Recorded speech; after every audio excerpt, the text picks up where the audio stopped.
Bem-vindos, pessoal, à aula de hoje. Então hoje surgiu um tema muito bacana lá no nosso grupo de WhatsApp da Apostila Falada.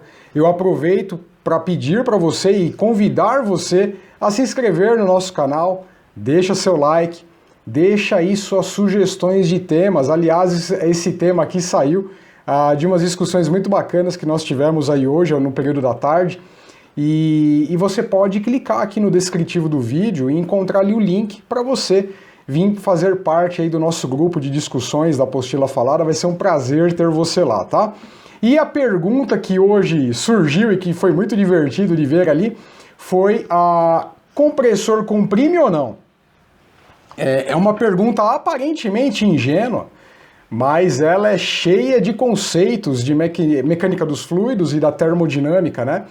E a gente vê o quão, muitas vezes, o senso intuitivo, muitas vezes nós somos levados a acreditar que o nosso bom senso está bem calibrado, que a nossa intuição está correta, mas nada como sentar, estudar e analisar de forma crítica e analítica para, de fato, você conseguir aí desenvolver os conceitos da forma mais correta possível. Tá? E isso ajuda na análise de sistemas reais. Então vamos lá. E aí, compressor comprime ou não? Coloca a tua resposta agora aqui embaixo, tá? Antes de ver o resto do vídeo. E depois a gente continua e você coloca a sua nova resposta quando você chegar no final do vídeo, tá bom? Então vamos lá, pessoal. Vamos lá, vamos fazer aqui um experimento que vai precisar de alguns milhares de equações aqui. Brincadeira, não vai precisar de equação nenhuma, vai ser bem tranquilo aqui, porque é bem conceitual e você vai ver que você vai entender de uma vez por todas se compressor comprime ou não, tá? Se o propósito dele é esse mesmo, tá? Então vamos lá, pessoal. Imagine aqui, ó, a seguinte situação. Você tem aqui, olha, já vou adiantando que meu lado artístico aqui em desenho, ele não é muito desenvolvido, tá? Então vamos desenhar aqui a descarga do compressor, tá? Então eu vou desenhar uma tubulação bem exagerada aqui para ficar visualmente claro o que a gente quer passar aqui para você, tá? E ele está conectado com a sucção. Então aqui é a descarga e aqui é a sucção, né? E aí esse tubo aqui, essa tubulação, eu vou desenhar ela com uma espessura, com um diâmetro bastante alto, bastante elevado, para que a gente, olha como o rapaz aqui desenha bem, olha só. Opa, faz de conta que tá tudo homogêneo aqui, tá? Faz de conta que você tá vendo um desenho bem feito, beleza?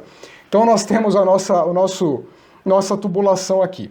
E eu exagerei de propósito aqui. Vamos colocar aqui dois instrumentos muito importantes, que agora você vai começar a entender um pouquinho da análise mais rigorosa, e a gente vai sair aí de uma noção ingênua inicial. Aqui nós temos exatamente nessa posição, rente à tubulação, um manômetro, tá? E esse manômetro, ele mede o que nós chamamos de pressão estática, tá? É o que nós vamos mostrar ali para você. A pressão estática, ela vai medir o quê? Vai ficar claro assim que eu mostrar para você a pressão dinâmica. Olha, eu vou colocar um segundo instrumento aqui, isso aqui é um P, de manômetro para medir pressão, e o outro eu vou colocar aqui, ó. Deixa eu desenhar tudo, e aí fica bem tranquilo esse negócio. Olha só que legal, e agora você vai começar a entender um pouquinho, mas ainda a gente vai avançar mais.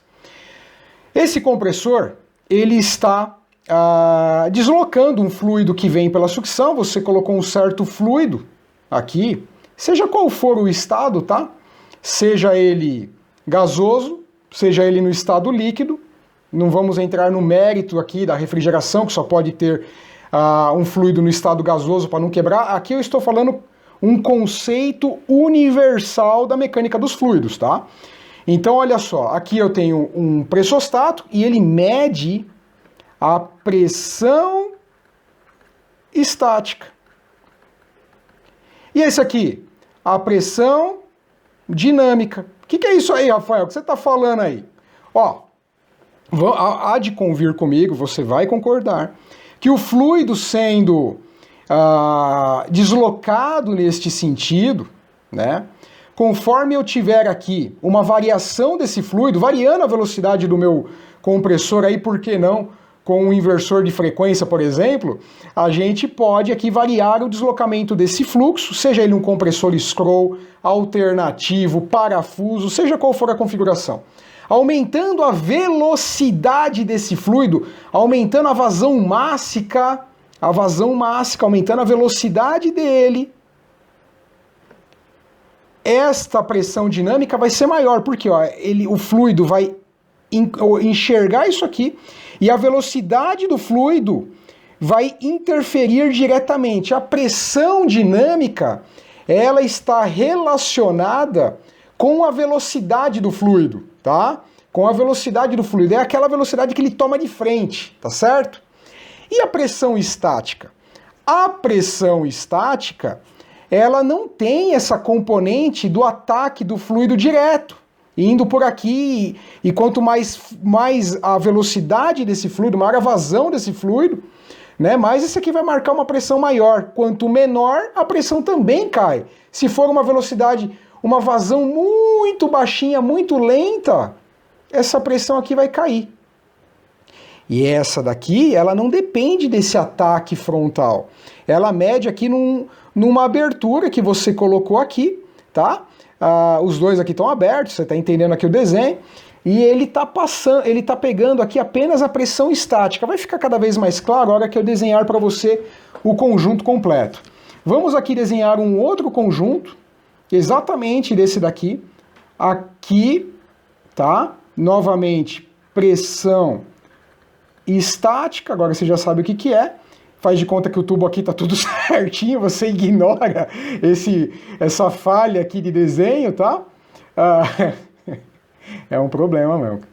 E aí, aqui tá a pressão dinâmica, tá? A pressão dinâmica. Então, ó, você há de concordar comigo, né? E faz de conta aqui que essa tubulação aqui, ó, vamos chutar alto. Fala que ela aqui é de 2 polegadas, tá bom? 2 polegadas de diâmetro interno aqui. É uma tubulação exagerada. Quase do tamanho ali do diâmetro do cilindro, se for um compressor alternativo aqui. Bem elevado esse diâmetro. E agora, meu amigo, vai começar a nossa brincadeira. Então imagine você que nós temos aqui, então, um fluxo constante. Um fluxo constante nesse fluido, nesse sistema. Meu amigo, primeira coisa, esquece. As pressões todas vão ser iguais. A pressão 1, a 2, a 3 e a 4, de tal forma... A 4, tal forma que P1 igual a P3, e eu também vou ter que P2 igual a P4. Acabou. Né? Acabou, a pressão é igual aqui. Em todo... Eu exatamente coloquei aqui um diâmetro elevado. A gente está considerando um diâmetro de tubulação, diâmetro inicial, não sou professor de português, diâmetro inicial muito grande, tá? Muito grande, tá? A fim de que a gente despreze qualquer efeito secundário de atrito, o efeito que a turbulência poderia ter com atrito, fazendo analogia até aí à aula de tubo capilar que nós mandamos ontem, tá? Então o que acontece? Olha só, as pressões vão ser as mesmas. Você pode colocar aqui um compressor do tamanho que você quiser. As pressões vão ser as mesmas, né? P1 igual a P3, este é igual a este e este igual a este, tá correto? P1 igual a P3, pressão estática é igual a pressão estática, pressão dinâmica é igual a pressão dinâmica, até aí tá tudo bem. Agora você vai vir aqui, faz de conta que você tem uma mão de morsa aí, e aí você começa a fazer o quê? Você dá uma apertadinha aqui com a tua mão de morsa, e você acabou agora restringindo um pouquinho o fluxo. Você vai ver o seguinte agora. A sua P1 vai aumentar ou diminuir? Aumentar ou diminuir? E a P3? A P3 vai aumentar ou diminuir? A P3, a hora que você colocar um fluxozinho aqui, ela vai aumentar um pouco. E a P1? Vai cair um pouco. Opa! Agora eu comecei a conseguir ver um ΔP das pressões estáticas, abrindo um parênteses, o que você mede com o teu manômetro é pressão estática, não é pressão dinâmica. Você começou a medir, se você mede, né, na ortogonal ao tubo, você mede a pressão estática. E aí agora eu tenho um ΔP, quer dizer, agora eu já tenho que P3 já não é mais igual a P1.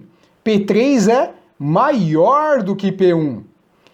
E P2 e P4, como é que fica?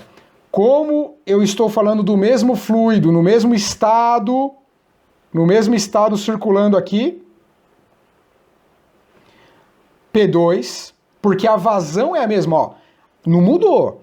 Aqui entrou uma quantidade de massa, de vazão mássica, que vai continuar a mesma, tá? Então, não tem nada saindo desse sistema, não tem vazamento na tubulação, não tem vazamento nas soldas, não tem nada. Então, a velocidade vai ser a mesma. P1, P2 vai continuar sendo igual a P4. Continuará sendo igual, tá? Continuará sendo igual. Porém, as pressões estáticas vão ser diferentes. E quanto mais você vir aqui com a tua mão de morsa e apertar aqui no meio, opa! Aumentou mais um pouquinho o P3, diminuiu mais um pouquinho o P1. A vazão continua a mesma. E se você for fazendo isso continuamente, até que esse orifício fique muito restrito, mas ainda permanecer no fluxo, mais isso aqui vai ser, P3 vai ser maior, mais P1 vai cair, mais P3 vai aumentar. É claro que aí vem uma história. O compressor, o que ele está fazendo aqui? Ele foi projetado, todo compressor ele foi projetado para garantir um deslocamento positivo de um fluido. A gente fala o termo positivo, mas para dar a noção de que você tem sucção e descarga bem definidos, mas não precisava falar o termo positivo, mas é um deslocamento contínuo. Mas a gente diz aí, para ficar essa noção clara das definições de posições, ele promove e garante, dentro de uma certa variação, dentro de um ΔP, que todo fabricante de compressor, desde compressor de bombinha de aquário, compressor de petróleo, compressor de refrigeração, compressor qualquer coisa, ele é especificado por um ΔP máximo. De tal forma que a placa de válvula, se é um alternativo, por exemplo, suporte, né, que não quebrem as palhetas numa pressão muito alta, tá? Ou que estruturalmente aquele compressor possa trabalhar no máximo de ΔP. Então existe a máxima pressão de serviço, a máxima diferencial de pressão de serviço que ele suporta, né? O operacional, e tem as pressões críticas, e a partir disso ele já entra numa condição de risco de quebra de alguma coisa no compressor. Mas o compressor, voltando aqui, ele foi projetado para continuamente, independente do tipo de compressor, manter um deslocamento positivo, mantendo um fluxo constante, apesar de uma restrição que vai ser oposta a ele, vai aparecer lá no meio do caminho. Não confunda com um motor térmico, né, lá dos primórdios da refrigeração, onde a gente teria ali aquele avô das válvulas de expansão, né, que seria o motor térmico conceitual que nós teríamos, que chegou até a ser construído, mas muito complexo, não vale a pena a manutenção dele, o custo de fabricação dele é altíssimo e mesmo assim ele não seria tão ideal quanto a gente espera, num processo de conversão reversível. Mas, né, fica tudo claro que a gente sim tem uma restrição no caminho. E é por conta de que o compressor está mantendo o fluxo constante e aí então aparece uma restrição, como o compressor está trabalhando no fluido para manter o fluxo constante, apesar da restrição, aí surge o ΔP em cima da restrição. Não confunda com também algumas coisas que a gente discutiu aqui hoje, mas o compressor esquenta o gás. Não, o gás acaba aquecendo por dois fenômenos de transporte aí, de transferência de calor, né? Um é devido à lei geral dos gases ideais, e você pode pegar a equação mais básica, a equação de Van der Waals, e calcular que vai sim, em função do aumento da temperatura, da pressão, vai aumentar a temperatura. Esse é um ponto. O outro ponto é o próprio calor, no caso de um compressor semi-hermético alternativo, o calor é bastante elevado que o motor elétrico interno dissipa para o gás, tá? Então quando você vê um fabricante fazendo o design do compressor dele ser meio aletadinho ali na região do compressor, é porque ele sabe que o motorzinho dele ali esquenta bem. Então, são esses os fenômenos envolvidos, né? Além do atrito ali na região do cilindro mais pistão, tá? Então esse é um ponto. Agora, aqui no nosso caso, o que você tem que entender é que predominantemente, preponderantemente, veementemente, qualquer ente que você queira, meu amigo, a compressão não vem no compressor, né? Ele mantém o deslocamento positivo do fluido. A restrição que vai fazer você medir o diferencial de pressão estática.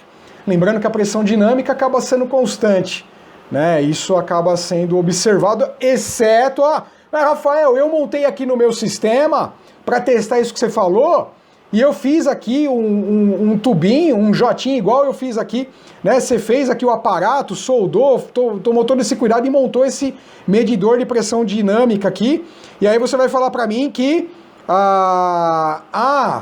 deu diferente. Meu amigo, você tem que manter a tubulação tudo no mesmo diâmetro, tá? Tudo no mesmo diâmetro, porque se lá na sucção você colocou um diametrão e na descarga um diâmetrozinho, que é o que a gente costuma fazer na refrigeração, aí, meu amigo, você variou a velocidade. A vazão é a mesma, mas você variou a velocidade, né? Se diminuiu. Então aí vai dar diferença, aí você está fazendo uma comparação equivocada, tá? Mas nessa condição aqui que eu estou falando, sempre vai dar igual a pressão dinâmica, ela vai permanecer constante, proporcionalmente apenas à velocidade do fluido. Aumentou a velocidade, isso aqui aumenta. Diminuiu a velocidade, diminui os dois. Mas com restrição, acontece isso daqui, tá? Então, para a gente esclarecer rapidamente, é isso aí. Beleza, pessoal? Então, olha só, quero te convidar mais uma vez, deixa teu likezão para ajudar o nosso canal. Se quiser, eu já te convido, clica aqui no descritivo, vem fazer parte do nosso grupo aqui de discussões, um grupo super saudável, muito bacana, tá? A gente procura aí colocar o maior clima bacana para você aprender e vem conhecer nossos cursos. A gente pode ajudar, tá legal? Um grande abraço, estuda bastante e até a próxima. Tchau, tchau!